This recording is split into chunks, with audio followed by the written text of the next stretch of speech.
If you're thinking of how to best answer some scenario questions that you may be asked during an interview, well, this video I'll be sharing with you some of the tools and tips that you may need, especially if you are thinking of becoming a pilot, and that's why I have this channel anyway. If you're new here, welcome. If you're a return subscriber, thanks for watching this video. Now, I know a lot of you are preparing for your interviews in the coming weeks, and I know that when it comes to these interviews, of course, we don't know what to expect, but they always say proper preparation prevents poor performance. And let me say that again, proper preparation prevents poor performance. The whole idea is the more prepared you are, the better you perform during your interviews. Now, as someone that has done various interviews in the past, one of the key things that I know really helps when you go through these interviews is a lot of practice and your ability to put to use some of the tools and tips that I share and actually practice them goes a long way. And that's why sometimes I spend extra time with people, different people individually when it comes to these interviews. And I know that this is something that I haven't really talked about on my channel, but I try to provide as much support for those of you that are going through some of these cadet programs or interviews with different airlines. So in this video, I just want to share this with you guys. And I've talked about this in some of my videos, but again, I want to be specific about this. That's because as a pilot, one of the key things that they want to evaluate, or a potential pilot, if I may say, one of the key things they want to evaluate is your ability to use a systematic approach to arriving at a decision. So in this case, when you're posed with a problem or you're given a scenario, you want to be able to think through it in an orderly fashion, and then you arrive at a decision.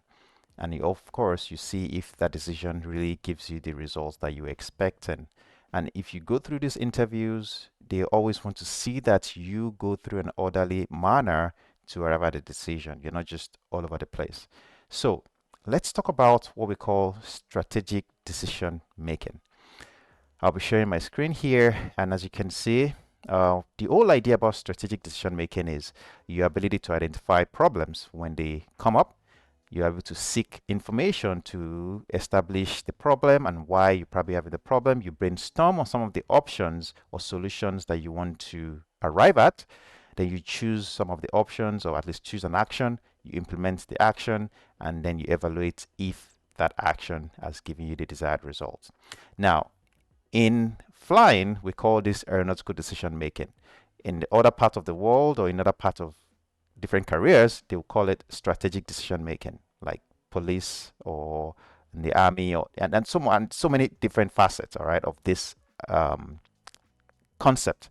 But in aviation, we call it aeronautical decision making. ADM is a systematic approach to the mental process used by pilots to make decisions, and hopefully they arrive at the best outcome. Now, it's the same concept, but the word systematic is what I want to underline in that definition. So, how do we use this when it comes to interviews? How can you systematically make decisions, or at least evaluate your options when it comes to an interview? Now, there are different acronyms out there, but the one that I have often used, and I know that a lot of people also use, is the TDUDA. TDUDA stands for time, diagnosis, options. They make a decision, then you have the actions that you have to implement, and then you have the review. Now, why is time an important factor? Time becomes important because how much time do you have to make a decision and put that decision into action? That is always important. The second thing is the diagnosis. Of course, your ability to diagnose and arrive at a conclusion that a problem has actually occurred, or there's a problem that needs to be resolved. Sometimes they can be as direct as, you have an engine fire, or it can be a subtle incapacitation of another pilot where it's not as obvious. And then the scenario that is given to you, you would have to draw out that conclusion, and I'll follow. And this may be a bit of going back and forth between the interviewer and yourself. Of course, then you think about the options that you have, and then you decide on what to do. Now, this is always important if it's a crew or a team effort or a teamwork, or if you're in a crew environment, of course, you want to involve every other person involved. You want to include every other person in that decision making. And then you put an action, all right, based on the decision you make.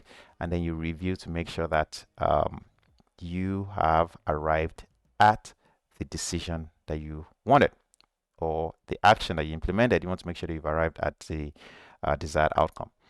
Now, in all of this, it's always important to remember that as a pilot, your ability to diagnose a problem and continue down this list of items that I shared will require that you have effective communication skill. To be important to have good essay or situational awareness. To be important to have good teamwork skills. Okay. It will also be important to be able to have that problem solving skills.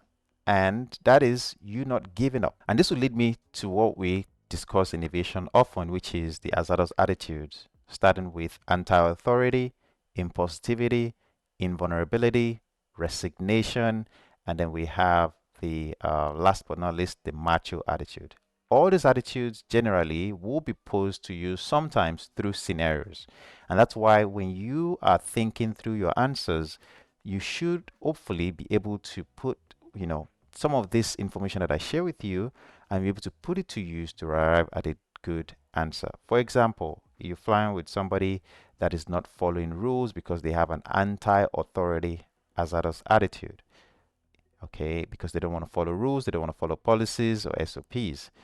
You as an FO or you as a captain, you need to be able to put that person in line and hopefully educate them and make sure that they do the right thing.